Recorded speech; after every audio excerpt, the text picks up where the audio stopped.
When people start learning English, they often begin with very general topics. They talk about food, they talk about hobbies, they talk about travel, cooking, or even global warming. And all of this is fine, but for work, it usually does not help. When I started working in an international company, I quickly understood one thing. I did not need English to talk about cooking. I needed English to explain my work. I needed to explain numbers. I needed to explain trends. I needed to explain why something changed. That was the real problem. At work, nobody asks, "What is your favorite dish?" They ask, "Why did sales go down? Why is the trend flat? What happened during the promotion?"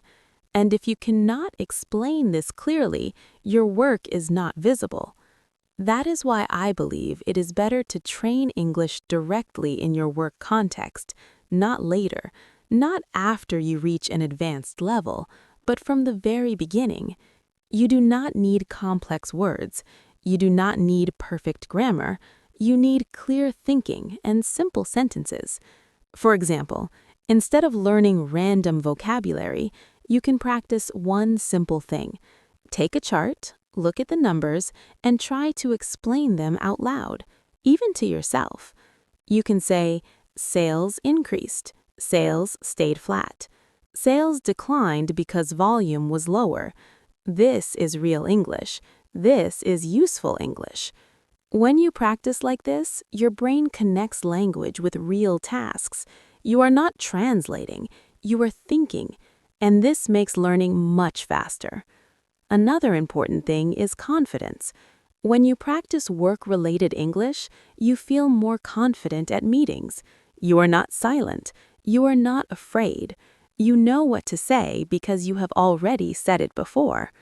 Many people think they need to wait. They think, first I will learn English and then I will use it at work. But in reality, work is the best place to learn. You already know the context. You already know the data. You just need the words. This is why I focus on practical English, English for real tasks, English for real topics, English for analysts. Not perfect English, but clear English.